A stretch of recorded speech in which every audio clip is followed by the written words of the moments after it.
Do you see the slides? My slides? I just want to verify that you see my slides.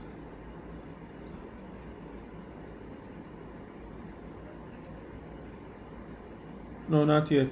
I forgot to share the screen. Okay.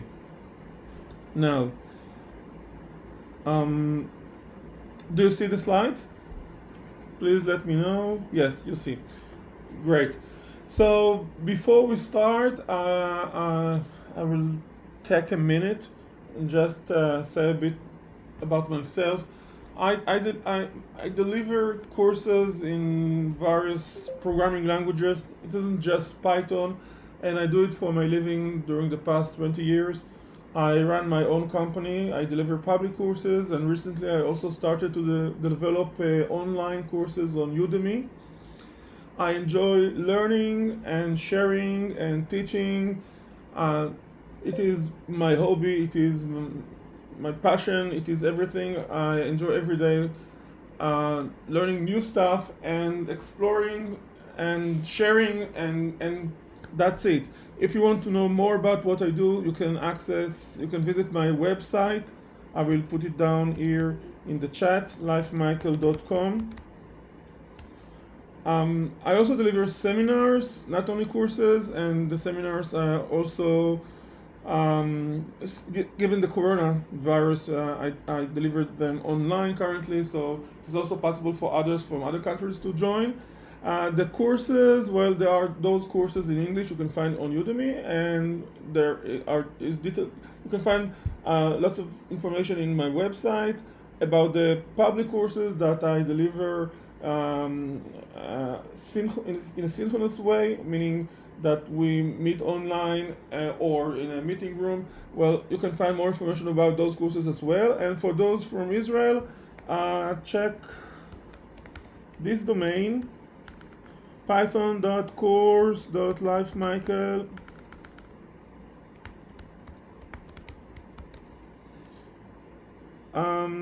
This is the website of my Python course, and I start a new cycle this Thursday. You can find all info on this webpage, and if you have questions, of course, just stay with me after the meetup or contact me directly. Let's start. Before I start going over the presentation and explain everything, is there anyone in the audience that already use decorators in Python? I mean, not using decorators, but developing decorators, maybe in his work, maybe in a framework he developed. Anyone? Okay, Ori, great. Can you tell an Ariel? Excellent. And it is in the context of a framework or something in work you develop for other developers. Can you just share a bit in the chat? In a sentence? Okay, work infrastructure. Automation framework, excellent, great. Excellent.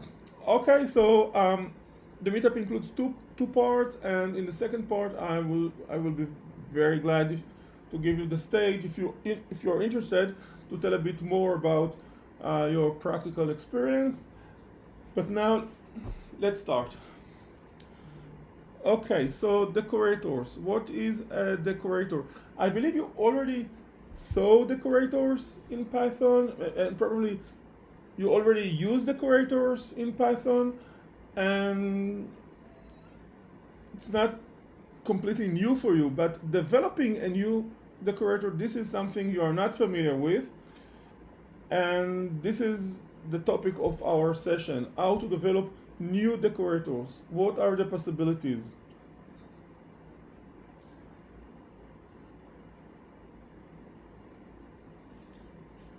Okay, well, let's take a look at this code sample and allow me to explain exactly what happens in this code sample, and I will try to simplify the explanation using my iPad, the toy I enjoy using recently when explaining stuff online. So In this code sample, you can see the definition of the function uppercase, and later you can see that I treat uppercase as a decorator. I write uppercase just before the definition of a function. The function, its name is getGreeting, and this specific decorator, its impact is by changing the output. The bottom line of this decorator is that the function I decorate with uppercase, its output becomes uppercase. So if I invoke getGreeting over here and look at the output, as you can see, I get good morning in uppercase, even though getGreeting was defined as a function that returns good morning in small letters. So in this code sample, uppercase effect is by changing the output of a specific function from small letters to capital letters. And if you take a look on top, you can see that uppercase, the decorator uppercase, is actually a function. Now, a function in Python is an object. So when the code is executed and this function is executed, an object is created in the memory. I will try to make bigger, of course, sorry. Now, if you look at the output, we can see that when the uppercase function is defined, we still don't get the output of the numbers 2 and 4 because uppercase is just defined, is not invoked. Only when uppercase function is invoked, then we can expect to get the output of the number 2. And we can also see that inside the function uppercase, we have a definition of another function that uppercase, when invoked, returns its reference. So actually, the first thing we see on screen is the simple output from calling print and trying to print the number 9. This is the first thing we see. We don't see not 2 and not 4 printed to the screen because uppercase is still just a definition of a function. Uppercase still wasn't invoked. Only later, when uppercase is invoked, then we can see the number 2 printed to the screen. And when uppercase is invoked, when we specify uppercase as a decorator, then uppercase is invoked. And then the code inside uppercase starts running. And the first thing printed to the screen is the number 2. So you can see 2 printed to the screen. Then inside uppercase, we can see code that includes a definition for another function. It is just a definition of another function. Its name is inner. Inner is a function, but inner is inside uppercase is just the definition of inner. So only when inner is invoked, then we will see the number 4 printed to the screen. So when uppercase is invoked, and it happens when we specify uppercase on top of def greeting, we can see the output of the number 2, but still we don't see the number 4 because the inner function is still wasn't called, wasn't invoked. Now, when we place the decorator uppercase on top of getGreeting, not only that uppercase is invoked, something else also happens. The reference for the object that represents the function getGreeting, which is the decorated function, is passed over to the parameter func of the function uppercase, which is a decorator. And as you can see, inside of the definition of uppercase, we have a definition of another function that eventually uppercase returns the reference for the object that represents it. So let's try to make a small diagram to show what happens here. So we have the uppercase function. Just a moment.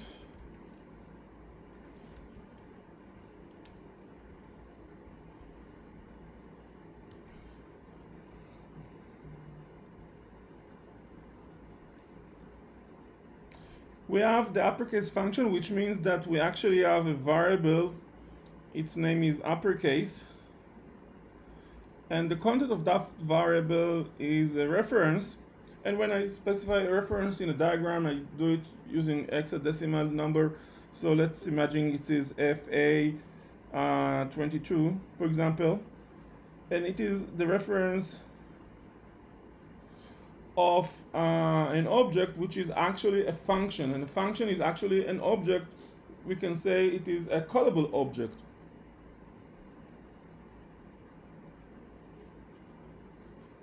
Or let's say callable object. Now, there is also the other function, inner, holds its reference.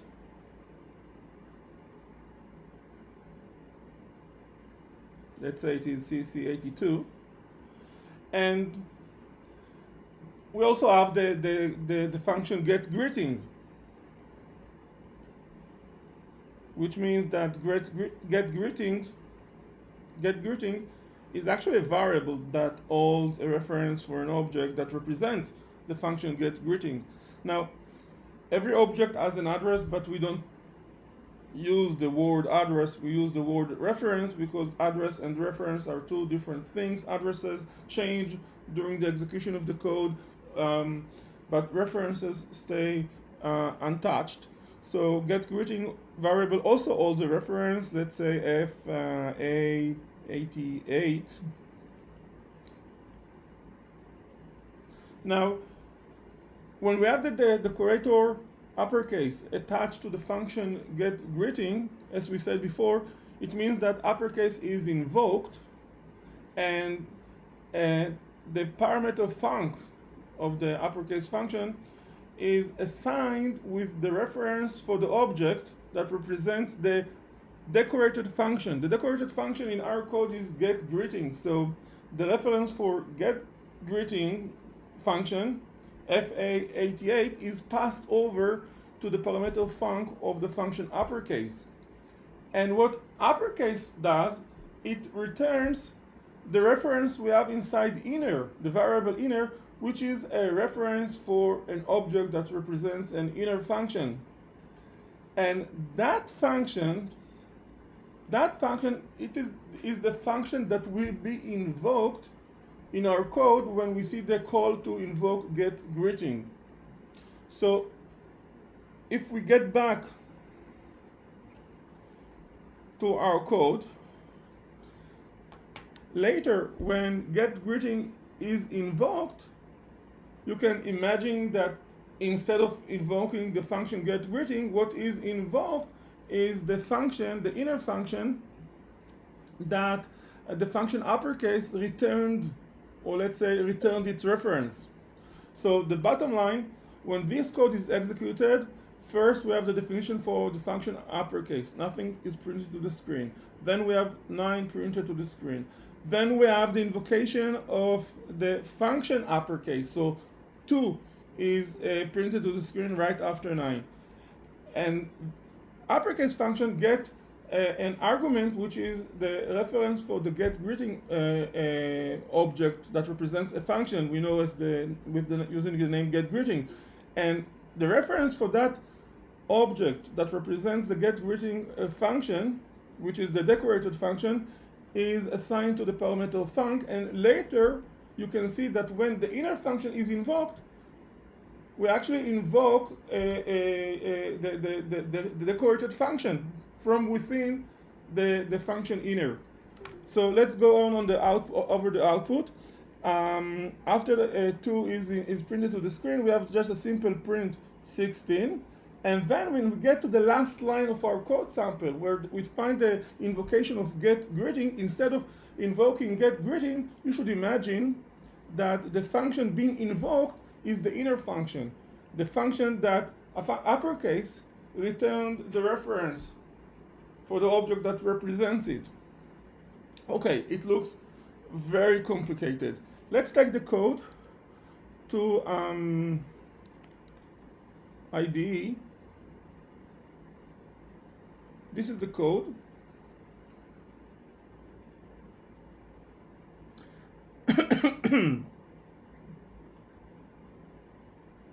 Okay, the question why 2 is printed, take a look. This is the output we get from the, and 2 is printed from within the definition of the function uppercase, because uppercase is a function, and the uppercase function is invoked when we use uppercase as a decorator. And as you can see in our code, the use of uppercase as a decorator comes right after 9 is printed to the screen. So first we have 9 printed to the screen, and only when uppercase is being used as a decorator, which means uppercase is invoked, we have 2, the number 2 printed to the screen. And then there is the definition of inner. Still, inner is not invoked, and what uppercase returns is the reference for the object that represents inner, and that reference for the object that represents the inner function, which is a reference for a callable object, will be used later when getGreeting is invoked. So if you go over the code, 9 is printed to the screen, then we have the call to the function uppercase, which means 2 is printed to the screen. Then we have a simple printing of 16, and then when you see an invocation, a call to invoke the decorated function, just imagine that instead of invoking the decorated function, we have an invocation of that function, the decorator function returns. So instead of thinking about calling getGreeting, we have a call to the inner function. That's why we now have the print, we have 4 printed to the screen. And then take a look what the inner function does. The next thing in line 5, it invokes the decorated function, the function that returns good morning, and then just change it to uppercase. That's all. And then over here, in return, what you should imagine is that instead of calling getGreeting, we have a call to the function that was defined over here, the function that the decorator function returned its reference. So that's why we get printed to the screen good morning. And that's why before printing the print of good morning, we have a print of the number 13. Okay, step by step, it's not simple. Let me look at the questions. Okay.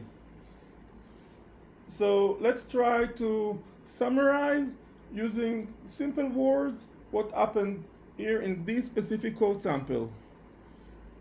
We have the function getGreeting. It is a simple function that returns a simple string, and it is a function that we decorate with another function, uppercase, which means that in line 11, when line 11 is executed, it means that the function uppercase is executed.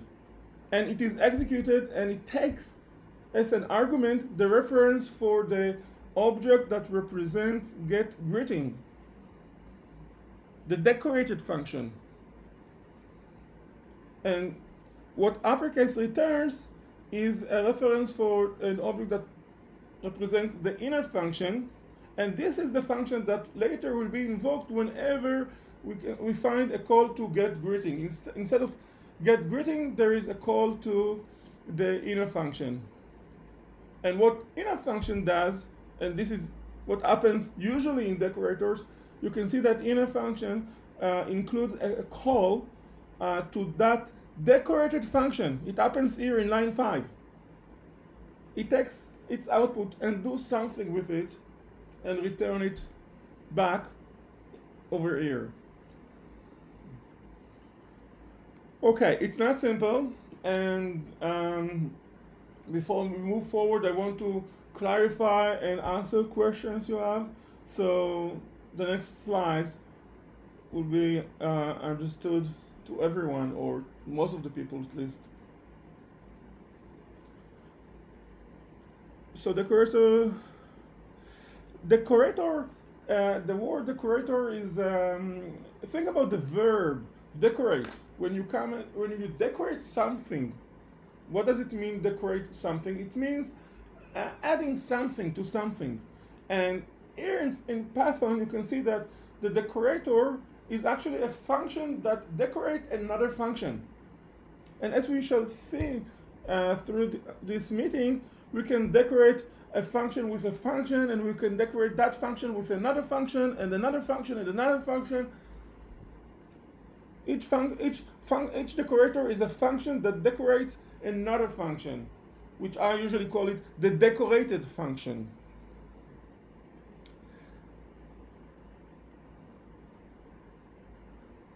Common conventions to naming and organizing decorator functions. I didn't encounter anything. Maybe there are, and I'm not familiar with it. It is also an option. I didn't see anything special. Yeah, the same conventions, the same style guidelines. We know when we define functions. The same apply when we define decorators, because decorators are actually functions. That's all. You can also decorate a class, because a class in Python is represented using an object. A class in Python is an object, but it isn't just an object. It is a callable object.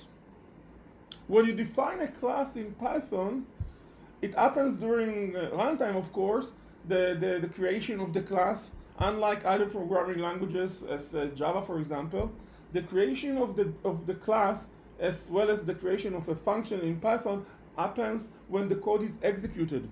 And what happens is that a new object is created, an object that represents the class that you defined. And that object, in addition for representing a class, it is also a callable object. It is a function. Just recall, how do you instantiate classes in Python? You refer the class as if it was a function, and it is a function. So you can decorate not only functions, you can also decorate classes, and we shall see that.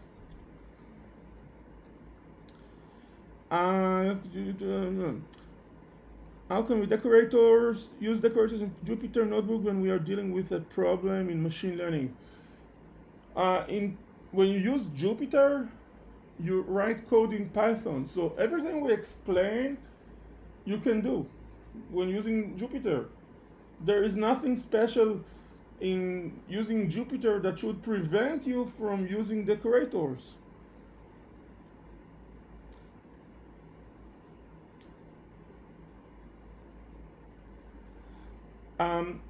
Okay, the question by Michelle G. You can implement a decorator, which meaning you can define a function that will work as a decorator, and it will be a decorator for a function we should treat as we should say that it is a decorated function, and that decorator function you define can invoke the decorated function, which is the original function, and you can see that happens over here in this code sample. When the function uppercase is invoked, when the function inner is invoked, throughout its invocation, you can see a call to the decorated function. So you can call it as many, you can call it once, twice, 3 times, as many times as you want, and you can use its output. You can use what it does in your in the final output of the inner function.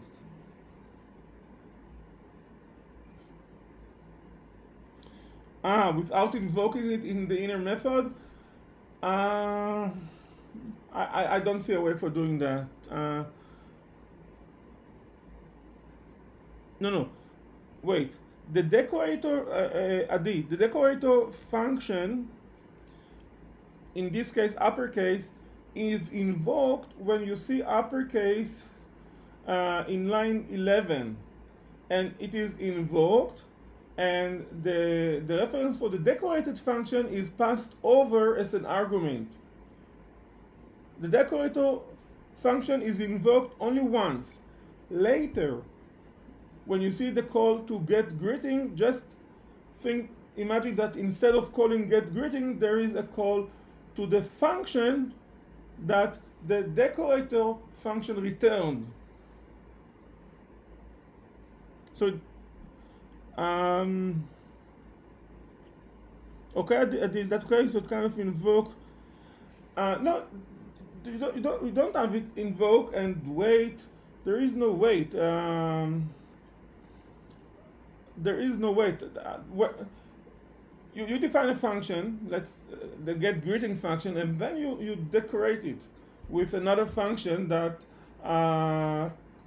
returns the function that will be invoked instead of that decorated function. This is the way it happens. How do they implement it? I don't know. I haven't delved into it. I don't know how the exact implementation happens. About the common use of decorator, we will talk about it in the second part, and we see examples. There are many examples, and one of them is, of course, when you develop new frameworks, new libraries for the benefit of other developers. Usually, for other developers, using a decorator simplify the whole development process, the same as it happens in other programming languages. Just as it happens in Java, where you can define annotations. Annotation in Java is decorators in Python. Just as it happened in C#, where you define attributes, which is the equivalent for decorators, TypeScript, Scala, and so on. It happens in many programming languages.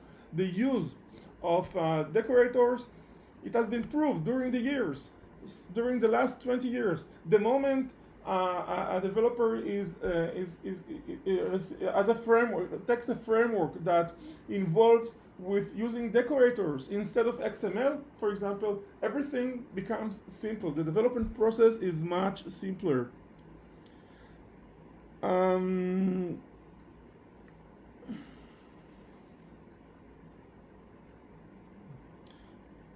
Okay, get greeting in this code sample doesn't have parameters. It is a great sample to start with.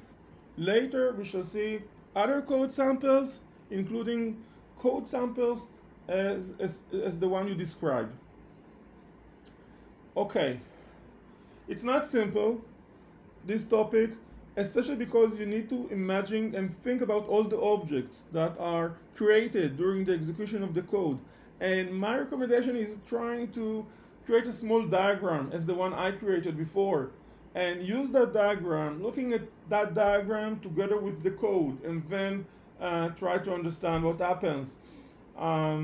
Because eventually, if you bypass the headache involved with understanding exactly what happens, there are cases where you get lost and you can't overcome problems that you encounter with. My recommendation is doing your best to understand exactly what happens and avoid shortcut. Usually developers enjoy doing shortcut and invent an alternative explanation that is simpler to understand, but moving forward with that simpler explanation, eventually there are cases where it doesn't work and you stuck in your work. So do your best. Okay, so let's summarize even shorter and move forward to the next samples. What we have seen here in this code sample is a function, getGreeting, its name. It is a function that is decorated with another function. Its name is uppercase. Here is the definition for uppercase. When the code is executed, then the functions are created. Every function is an object created during the execution of the code.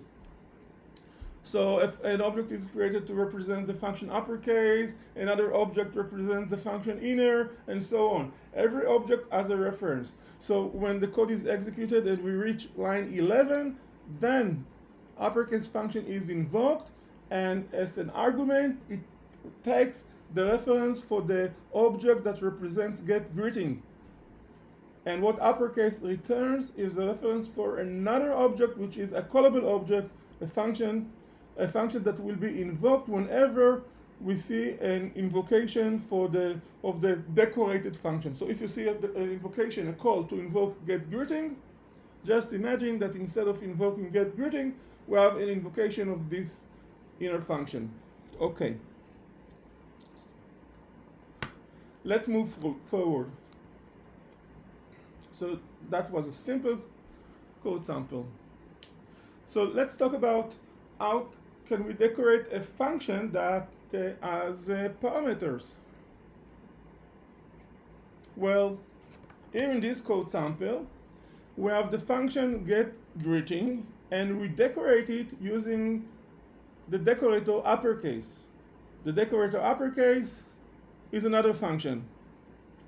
Now, if the decorated function has a parameter, it means that the decorator, I will say again, if the decorated function, in this case getGreeting, has a parameter, it means that the decorator function, in this case uppercase, should return a function with exactly the same parameters as the decorated function has. So getGreeting has one parameter, okay.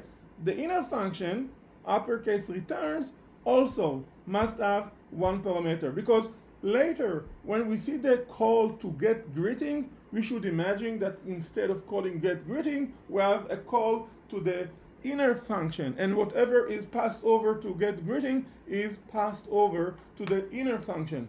So let's take this code sample. Oh,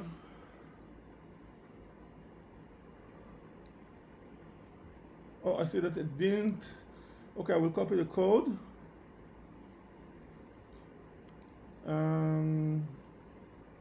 Let's call it function with parameters, or function with parameters. Okay, let's do it this way. Okay, oof, what we have done. Okay.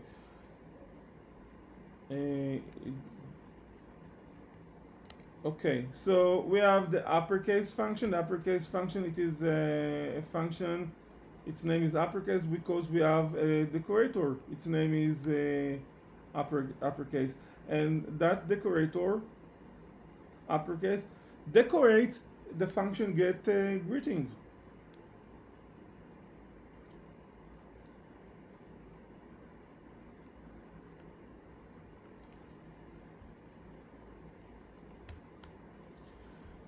Okay, and as you can see here in line 11, I use the decorator uppercase. Uppercase is a function. This is the decorator function. And inside the decorator function, we have a simple print of the number 2, and then we have a definition for an inner function. And inside that inner function,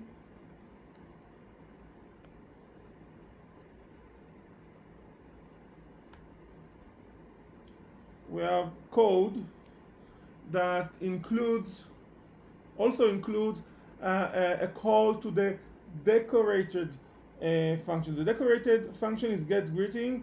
When line 10 is executed, then uppercase function is invoked, and as an argument, the reference for getGreeting is passed over to the parameter func, and then over here we have code that prints 2 to the screen, and then we have code that creates the inner function, so, which means that an object is created, and the object represents the inner function, and then in the end uppercase returns the value of inner, which is the reference for the object that represents this inner function. Now, as you can see, getGreeting, the decorated function, has one parameter. That's why inner also has one parameter, because when getGreeting is invoked, we should imagine an invocation of inner instead. Inner is the function that uppercase, the decorator function, uppercase, returns. Over here, when you see the call to uppercase function, uppercase takes as an argument the reference for the decorated function, the reference for the getGreeting function. and returns a reference for another function that will be invoked whenever getGreeting is invoked. So getGreeting is invoked over here, means inner function is invoked.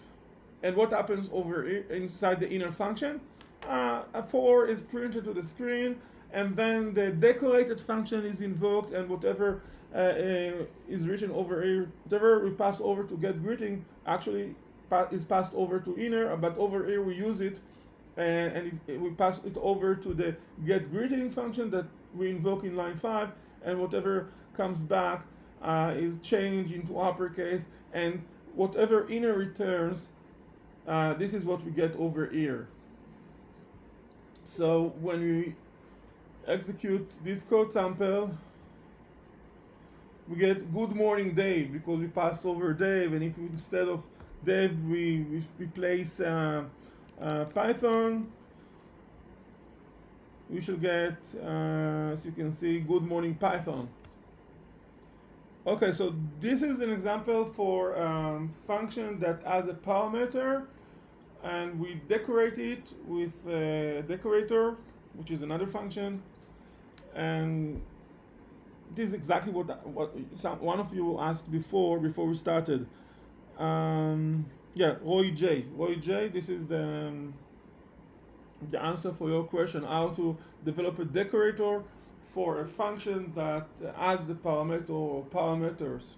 Just make sure that the decorator function, in this case uppercase is the decorator here, so this is the decorator function, returns a function that has one parameter, because the decorated function has one parameter. If the decorated function getGreeting has more parameters, make sure that uppercase returns a function with more parameters. The same, yeah, of course you can use, of course, would be a little more generic. I absolutely accept what you suggest. More generic, absolutely, yes. Okay, any questions for what I've just demonstrated? Okay, so let's summarize one more time. Oh, a question. Can a reference to a decorator be passed as an argument? Yes, of course. Every function is an object, and every object has a reference. So the decorated function, yeah, every function is actually an object in the memory, and every object has a reference, so it is possible.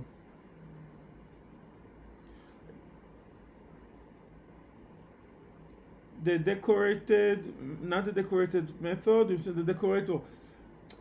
Later in the slides I prepared, I will show an example for a decorator that decorates another decorator, that decorates another decorator, that decorates a function, the decorated function. In this case, you can imagine that the reference for the decorator function, not the decorated, the decorator function is passed over to another function. We will see Roy J, we will see it shortly. I prepared slides for that.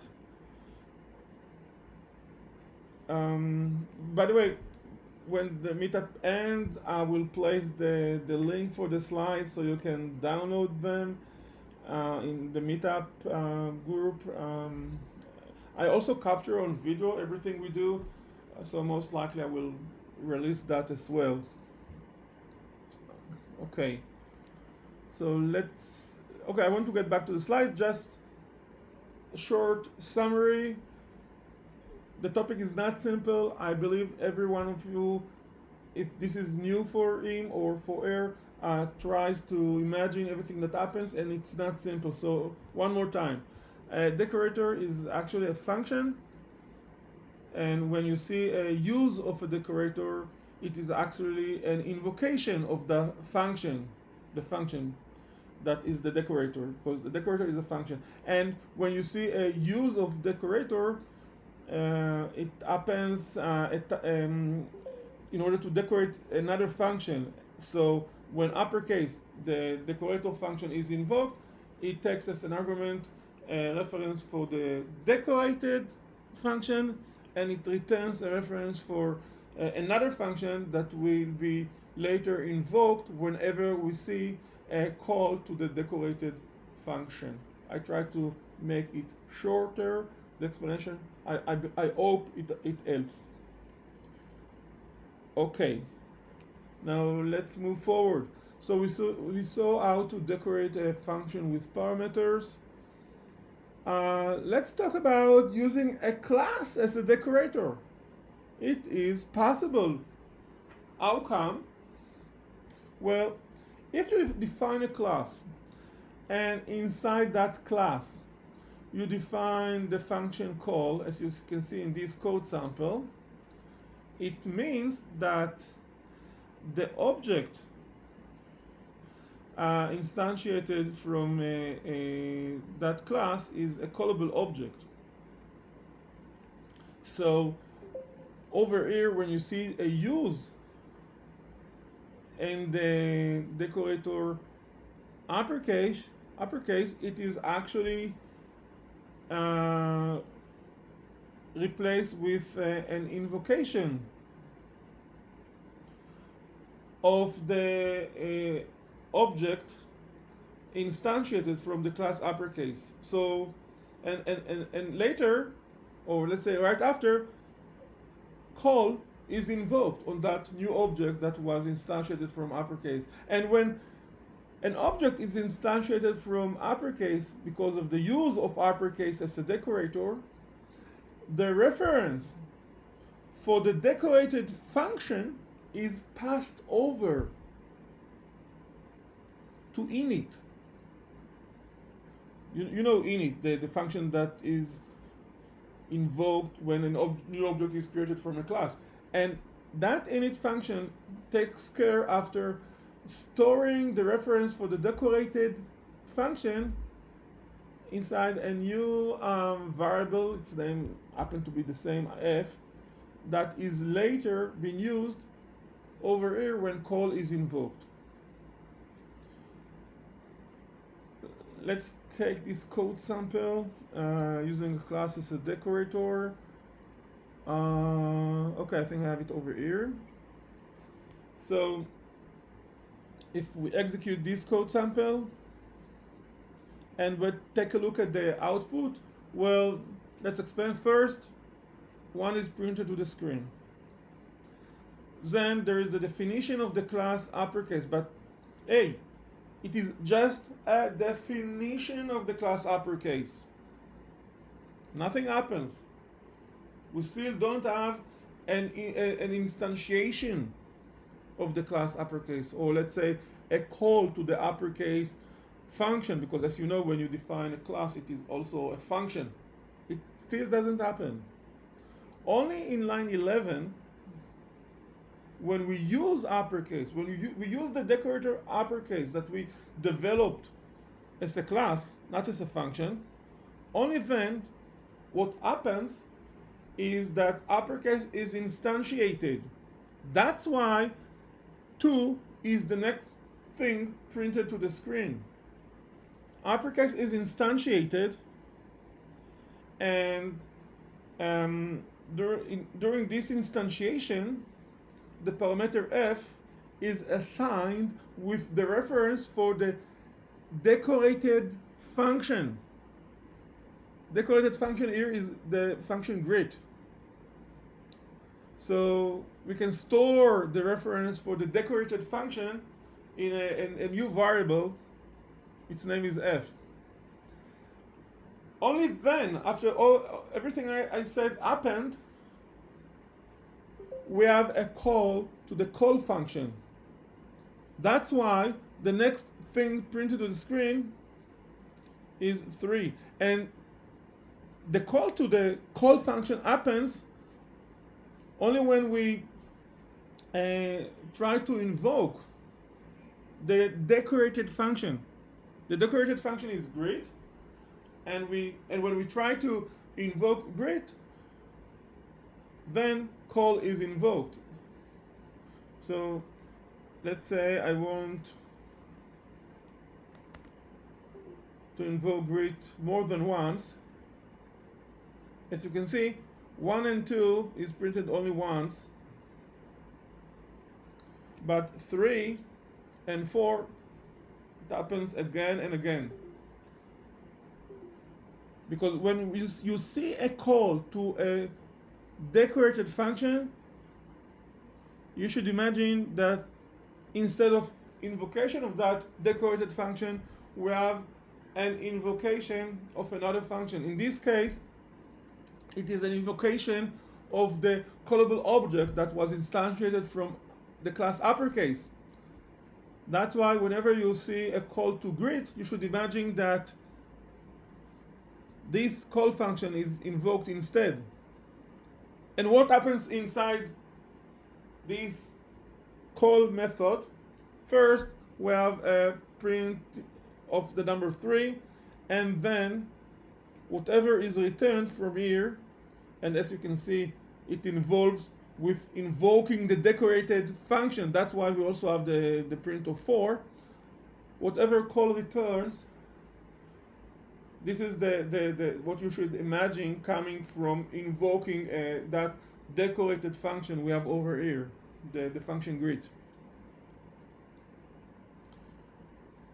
Okay, if you were to decorate more than one function with the class, meaning that you want to decorate more than one function, okay, you can do that.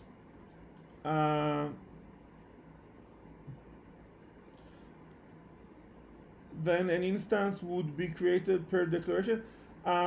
If you have two different functions and you decorate the first function and then you decorate the other function, you should imagine that for each one of these two functions, there is a unique object of the type uppercase, for example.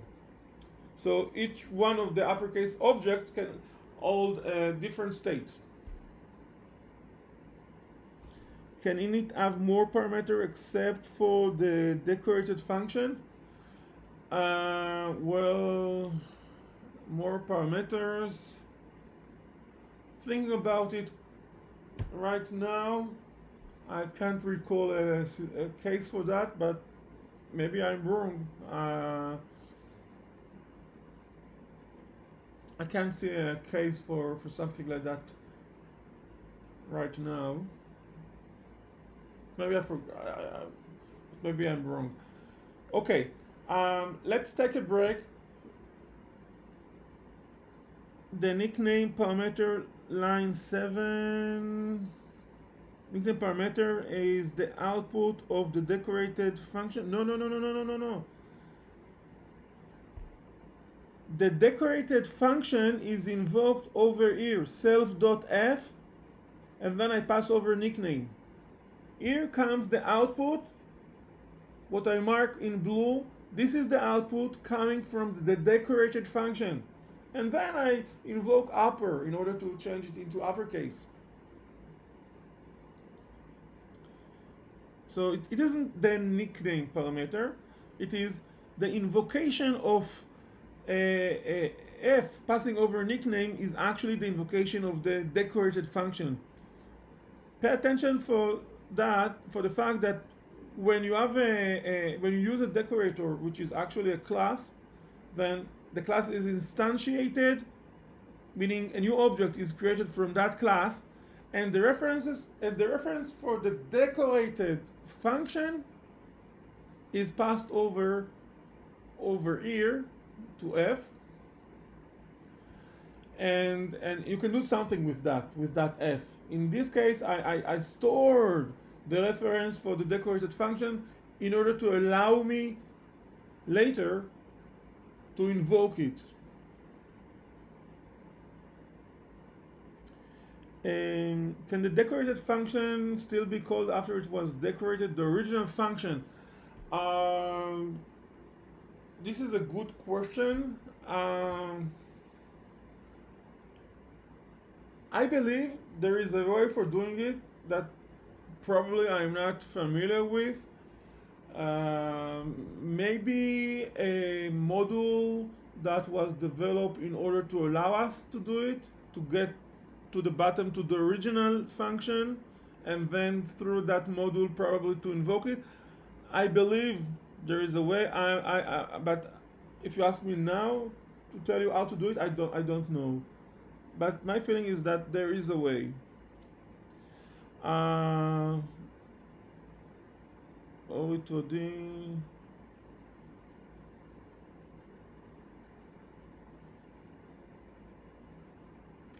Okay. Um, let's let's stop here. The additional comment coming from Ori makes sense, but I suggest checking it to see that it does work. Let's take a break. I also need a break. English isn't my mother tongue. It's not simple for me. So 15 minutes break as promised in the schedule of this meetup, and we are back at 1907.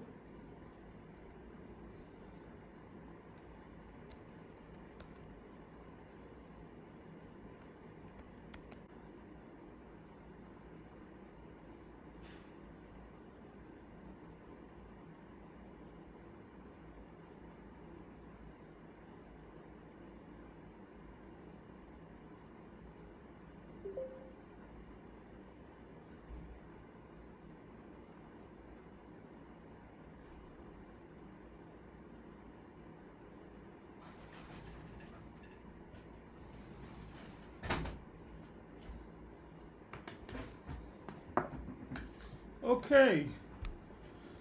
Uh, okay, I'm back. Um,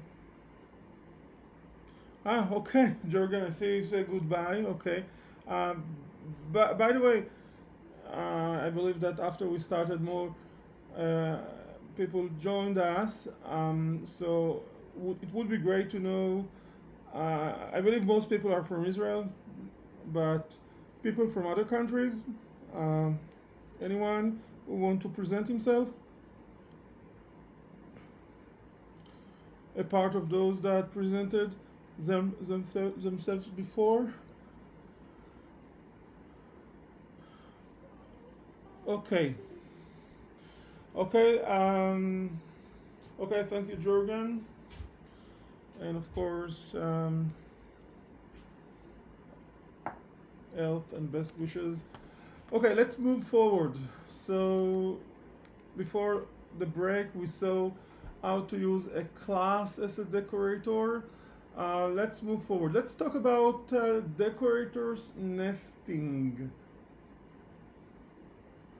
Over here you can see a sample for decorators nesting. We have the get greeting method, and it is decorated with uppercase, and uppercase is decorated with stars, and the bottom line is that the uppercase decorator takes the output of the decorated function and change it into uppercase, and then the stars decorator takes that output coming from uppercase and add the stars before and after. That's why we get good morning day in capital letters together with stars in the beginning and in the end.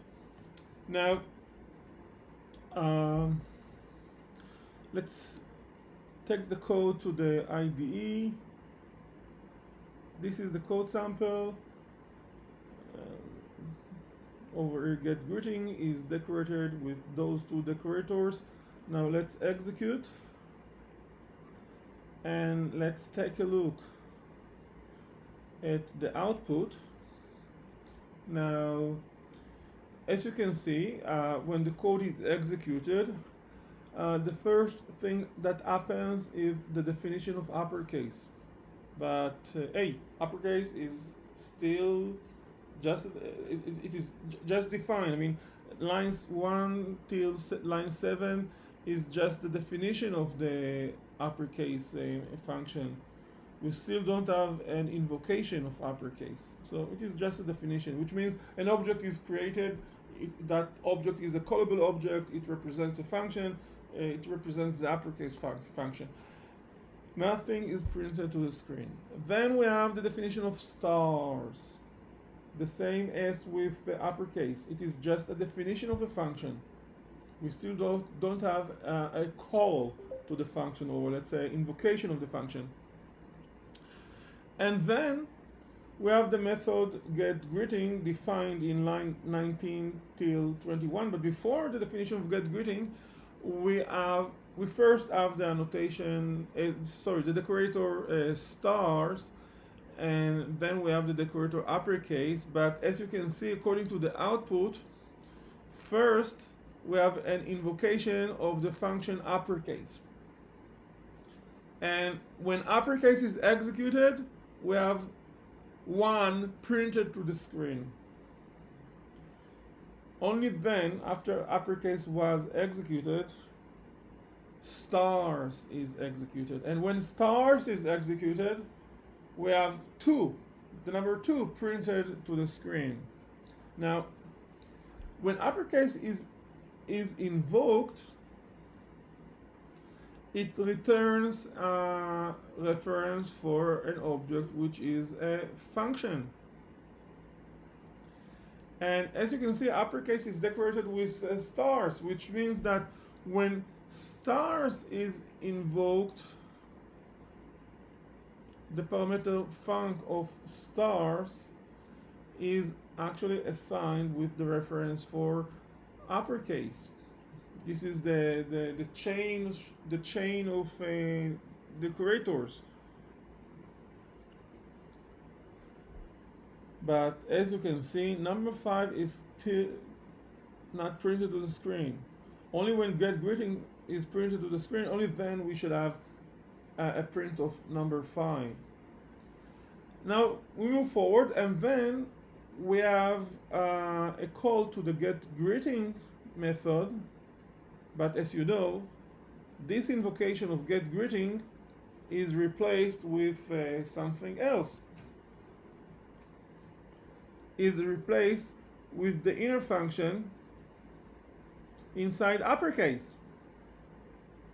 So in line 23, we see a call to getGreeting, and Dave is passed over as a string, but actually, instead of calling getGreeting, what we have here is a call to the inner function inside uppercase. So 4 is printed to the screen, and here func is the parameter of uppercase. It holds the reference for the decorated function getGreeting, and here getGreeting is invoked. Something is returned, and we modify whatever was returned from the original getGreeting function. In this case, we just turn the letters into uppercase. And whatever is returned over here is passed over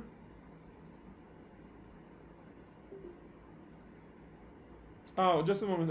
I think we missed something. Sorry. My typo. Again, we have a call to getGreeting method over here. We pass over Dave, but getGreeting is not invoked. Something else is invoked instead. And as you can see, according to the output, we first have the invocation of inner that inside stars. So then we have the print of 3. I missed that before. And then we have an invocation using func, not of the original getGreeting, but of the inner function inside uppercase. So when in line 13 func is invoked, it is actually an invocation of this inner function. And then we have 4 printed to the screen, and then we have invocation of the original decorated function and a modification for whatever it returns, and whatever is returned over here comes over here to the input variable in the inner function of stars, and then over here the stars are added. This is the order. So eventually, the bottom line we can say um, uppercase as its effect, stars is as its effect, but should imagine that when you see a call to get greeting, it is replaced with a call to inner function of stars that calls the inner function of uppercase that calls get greeting, and whatever comes back from the original decorated function get greeting to the inner function of uppercase is returned to the inner function of stars, and then whatever comes back is printed back to the screen. This is the order. Okay, I see that more people are okay. Thank you. Um, Whoever needs to go, that's okay, that's fine. Of course, whoever needs to go, and I understand, I will highly appreciate if you can get back to me through a feedback. You later should receive a possibility to give feedback for this meetup. It is very important for me for many reasons.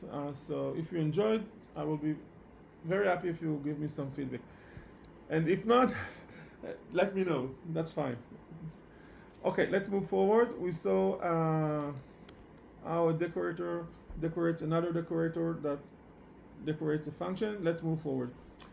Class decorators. Yes, of course, we can decorate a function. We can also decorate a class. No problem. This is possible. And whenever a class that we decorated is instantiated,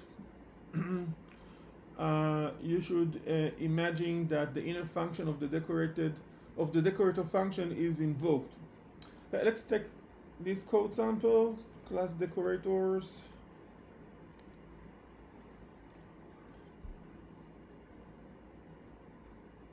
Not this one. Yeah, this one. Okay. So let's see what happens over here. So we have a function, its name is bang, and that function is later being used as a decorator. We already know that when we use a decorator, it is actually an invocation of the decorator function. And over here, when we use the decorator bang, the function bang is invoked. Let's add something, some output. Bang is invoked. Let's execute.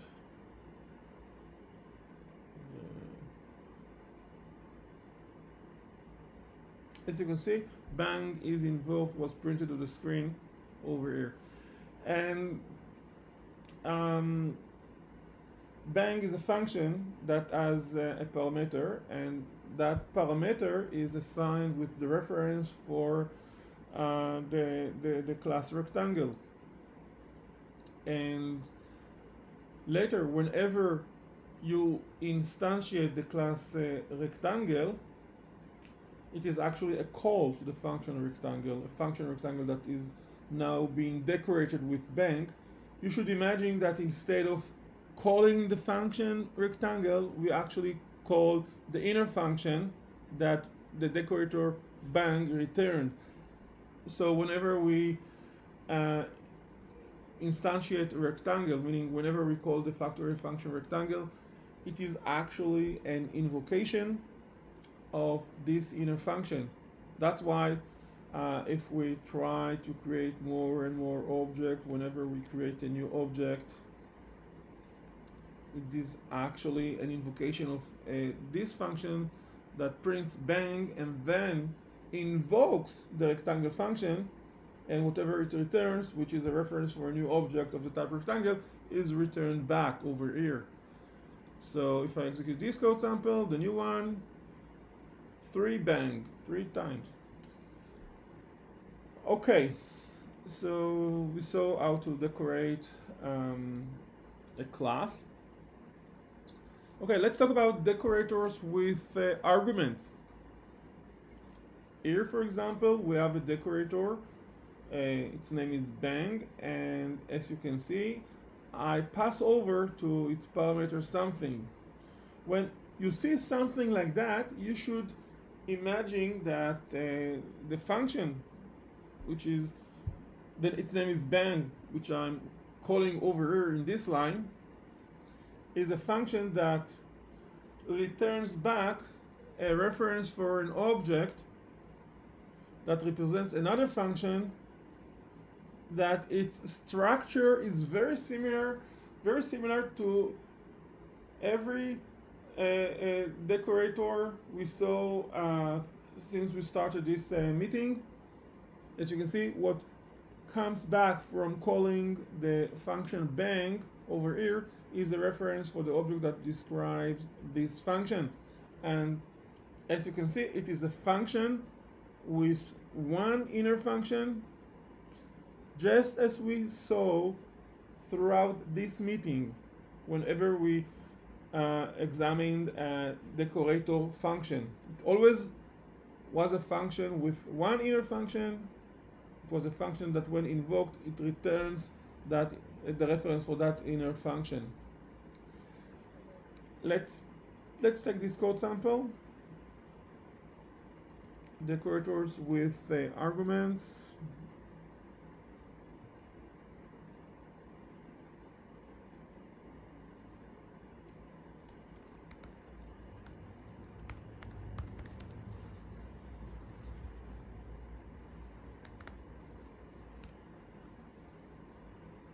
Okay, so we have the definition of the function bang, and then we have inside a definition of a function that includes an inner function that f returns when invoked. And what bang returns is actually the reference for the inner function of bang.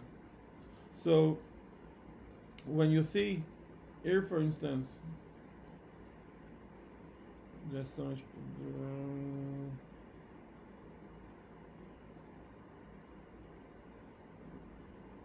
moment, well, it should be like that.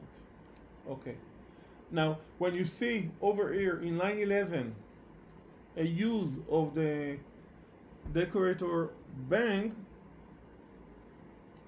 it is actually an invocation of the function bang, and the parameter text is assigned with Picasso. And what this bang function returns is the reference for this function. So you can imagine that this line is replaced with the invocation of this function, and whatever returns from this function, and whatever returns from this function is that inner function that should replace the call for the decorated function. So over here, whenever the decorated function rectangle is invoked, as you can see, Picasso is printed to the screen. Okay. Stateful decorators. Well, it is possible to create a decorator that maintains a state. For example, here in this code sample, this is a decorator that when using it, I use it in order to attach it to a specific class. Whenever these decorated classes are instantiated, and this decorator tracks the number of objects instantiated from each one of these classes. So whenever I want to get an exact number of how many objects were created from each and every class that was decorated with the counter function, I get the exact data. Okay, I see according to the number of participants that it's not simple material for most of the people. Okay, there is a question. If you run the code without the last line, what would happen? You mean, Constantine, the previous sample? Decorators with the arguments? Is that the decorator you refer, Constantine? Ah, the one before. Okay, the class decorators. This one, when we saw when we saw a sample for creating a decorator for a class. So you happens. Ah, before. Okay. You know what? Maybe I want to continue to complete the session, and then later we go back to exact code sample you refer, and allow me please to complete the session, and then afterwards I will get back to that code sample you refer. Okay. So a few more words about stateful decorators before we move to the second part of the meeting. Um, as I said before, every function is an object, so we can attach new attributes to objects. For example, over here, I attach to the object that represents the function counter a new attribute, or let's say a new variable. Its name is classes, and I assign it with a reference for a dict object.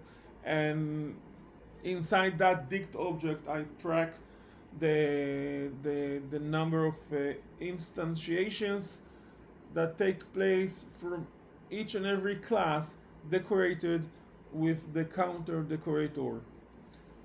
I won't get into it. It's not that different from the other code samples.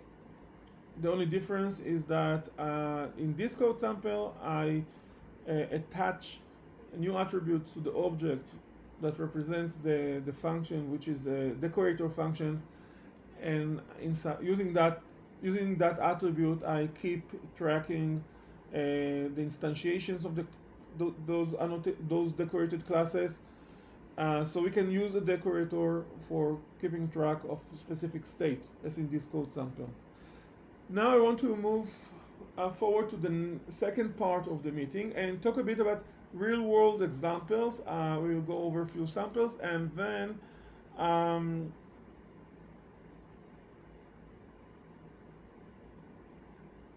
okay, just a moment.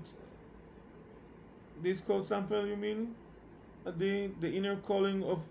Okay, okay. I will explain this code sample, and then we move forward to the next part, and then after that, we if there are participants who want to share from their practical experience, please just message me in private using the chat we have in this GoToMeeting platform, so I can take that into account and allocate the time for that. If anyone with practical experience wants to share a bit and tell about his experience and maybe share his screen and show some code, it would be great. I would love to do it. Just let me know in private through the chat. Okay, let's get back to this code sample, stateful decorators. We have it over here.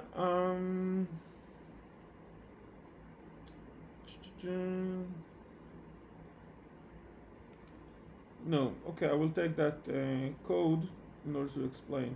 So, stateful decorators.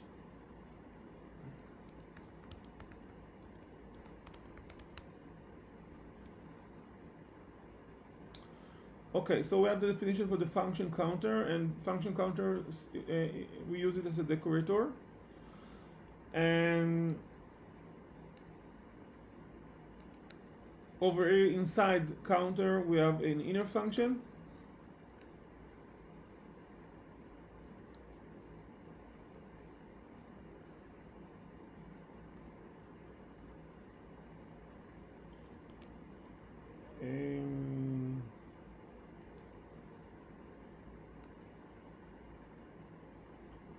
No, I missed some. Oh, I missed something.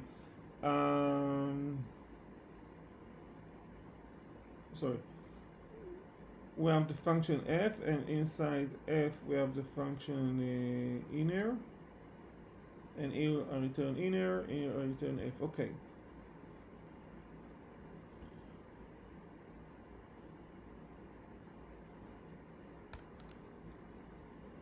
Okay. In addition, over here we have a use of those of this decorator. So we have a class, its name is rectangle. We decorate it with the decorator counter. We have the class circle as well, decorated with the decorator counter.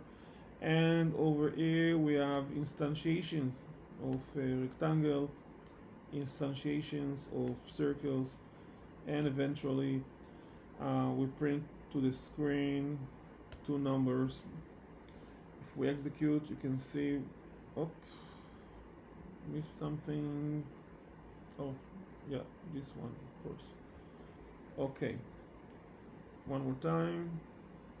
Okay, so we get print to the screen the number of instances, objects created from rectangle, and the number of objects created from circle. Now, if we look at the code, then we can understand that over here, when we use the decorator counter, it is actually an invocation of the function counter. And the function counter, as you can see, returns the reference for the function f. And the function f, this is the function with the inner function. This is the classic structure of decorator function we usually define. But because we have over here a decorator with a parameter, then we define the decorator function as a simple function actually with a parameter, and the parameter in this code sample should be the name of the annotated class.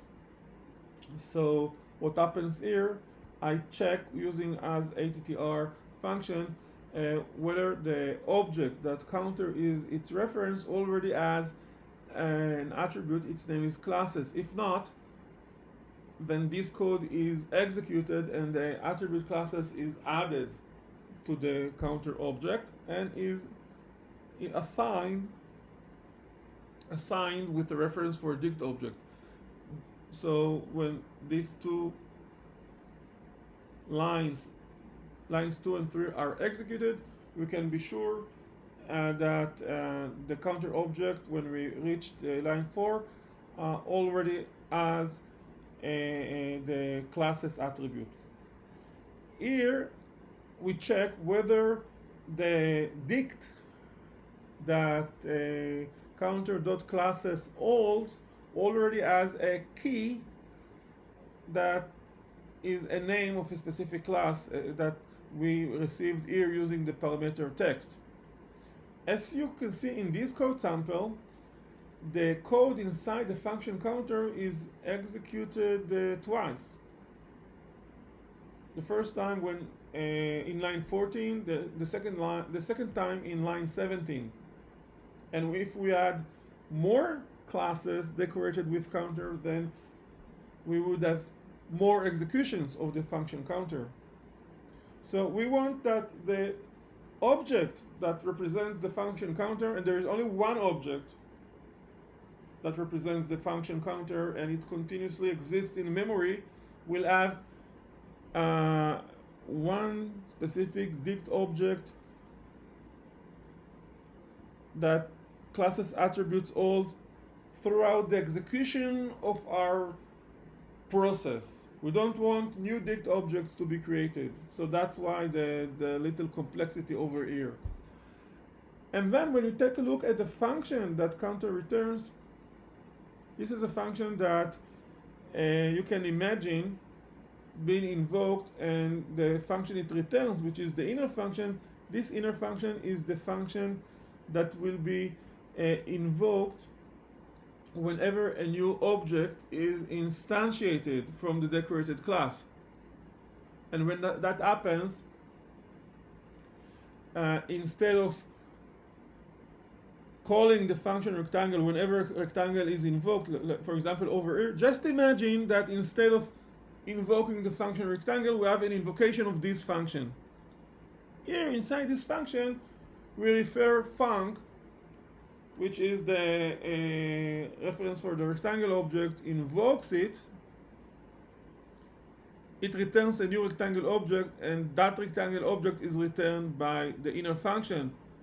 But during the process, something else happened in addition. the value of the key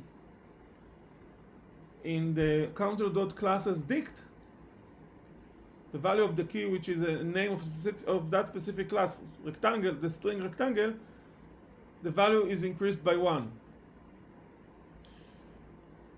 We could also do something like that, print counter.classes, just so you could see that it is a dict object. Counter.classes, all the reference for dict object with key value pair. The keys are strings. These are names of classes. We have in this code sample, the value of each key is the number of objects instantiated from each and every class.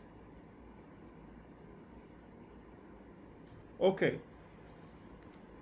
Please allow me moving forward to the second part of the meeting, real-world examples. Well,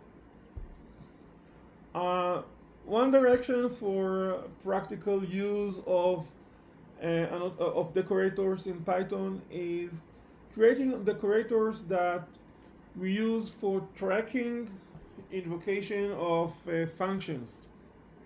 For example, here in this code sample, we have a definition of the function stopper we later use as a decorator, meaning that we can now expect that whenever do something is invoked, actually what is invoked is this inner function.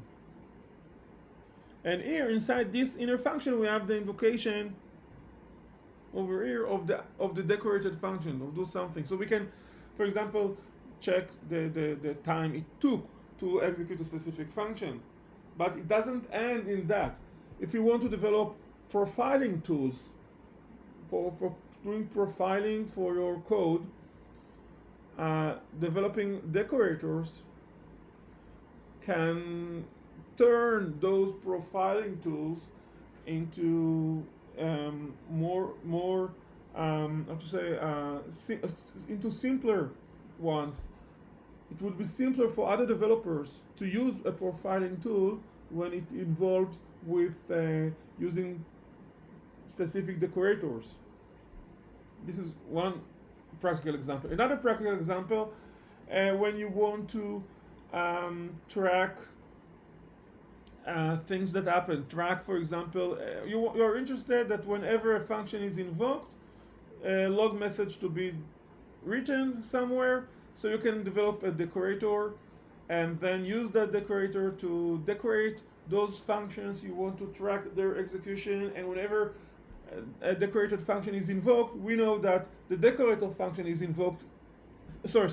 Whenever a decorated function is invoked, we know that the inner function of the decorator function will be invoked instead, and that inner function, in this case f, can take care of creating log messages. This can be very, very useful, can be very simple as well. Another code sample, and here I just share from my experience, libraries development, ORM libraries, unit testing libraries, and so on. Whatever you can find in other programming languages that support attributes, in the case of C#, annotations in the case of Java, can be also relevant for Python. So just as we can see the use of annotations in Java when using ORM framework, we can expect the same when using ORM frameworks in Python. So if you have any plans for developing similar frameworks, similar libraries to what we can find in other programming languages that have the support for something similar to decorators, you can do the same when dealing with Python. Caching data.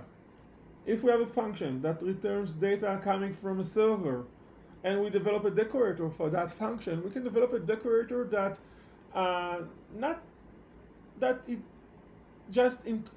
decorator that includes inside the invocation of the decorated function, but also includes more code to provide us with a caching for the data. For example, let's say that you have developed a web application, and you have inside that web application a function that retrieves the currencies or the stock exchange rates from another server, and you're not interested in that huge traffic to take place whenever there is a need in that data that comes from another server.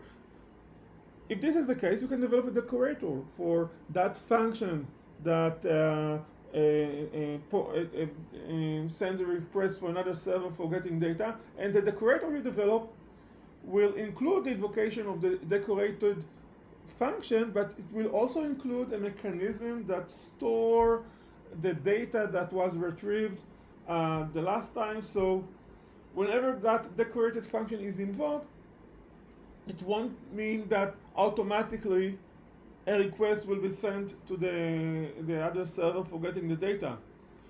Only if, let's say, more than 10 minutes have passed since the last time. But if there is a call for the decorated function again and again every a second, that decorator you develop can save traffic, can just return whatever was returned the last time a request was sent to the server. So we can improve the performance significantly using such decorators. Okay, so we have reached almost the end. Questions. Let's go. Any question you have? Or I see no one has offered to share his experience. So I believe people prefer to avoid it. That's fine. Okay, and okay, let's get back to questions. Let's, for example, a question from Konstantin. You mean the code sample? Which code sample can you point? Konstantin? Yeah. Hi. Hi. I mean the example. Yeah. Here.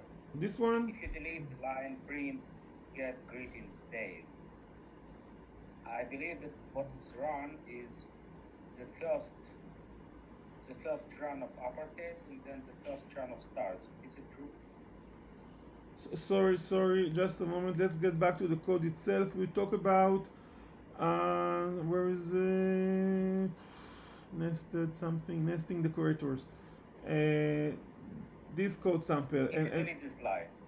Which line to delete? Last line, the line 23. 23? If you delete it. Okay, yes. I delete line 20. Just a moment. Delete line 23. Okay, so now we don't have an invocation of the function get greeting, so we don't have an invocation of whatever replace get greeting. And if I try to... So what is run is uppercase up. Even though get greeting is not invoked, still we shall have an invocation of stars and uppercase. Because the invocation of the function we use as a decorator happens in any case. Whenever you use a function as a decorator, here in line 17, it means that we should expect an invocation of the function stars. Here we should expect the invocation of the function uppercase. That's why you get the input 1 and 2.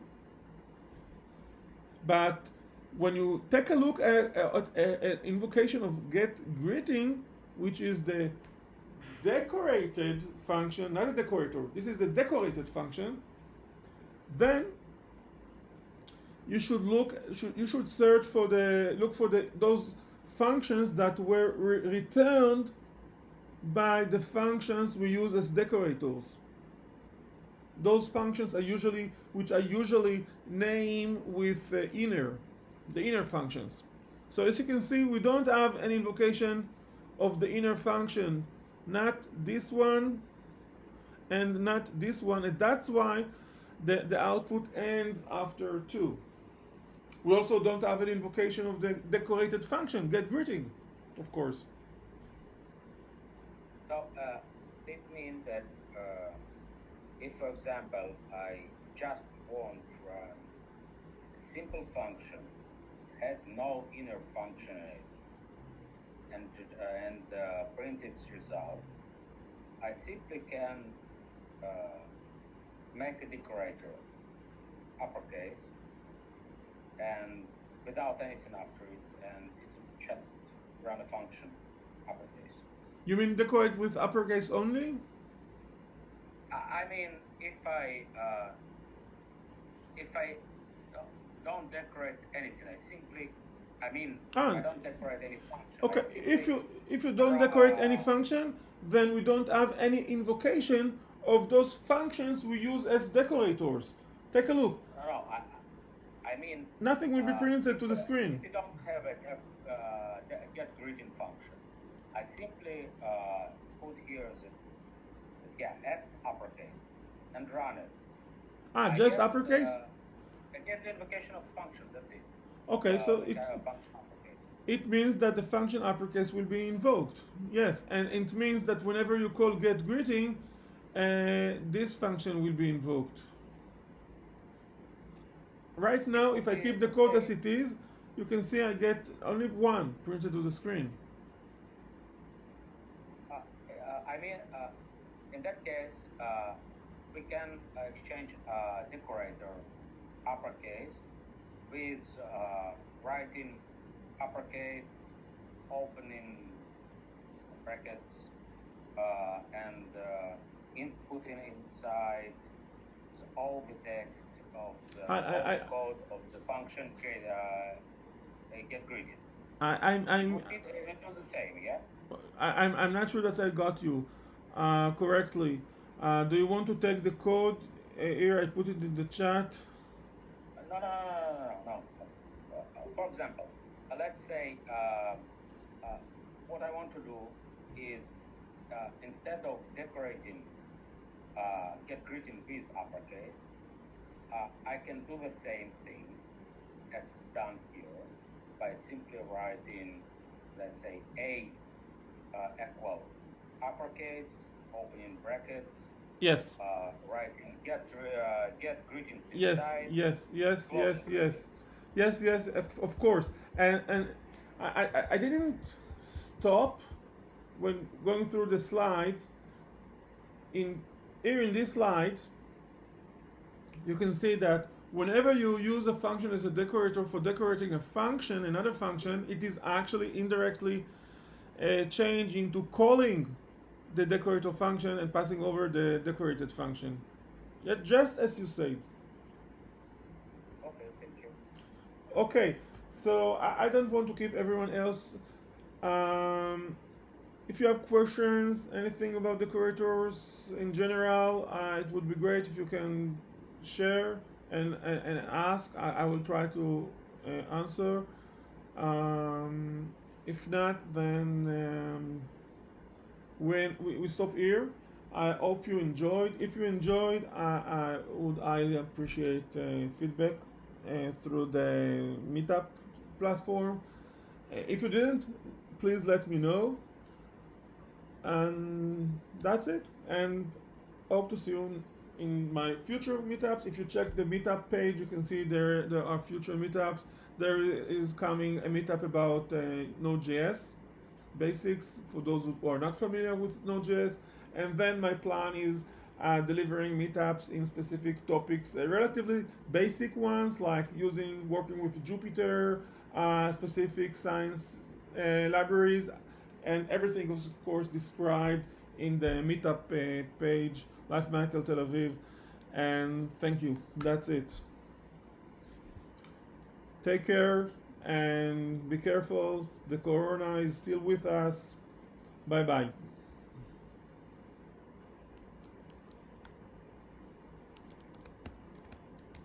Thank you. Bye. Bye bye.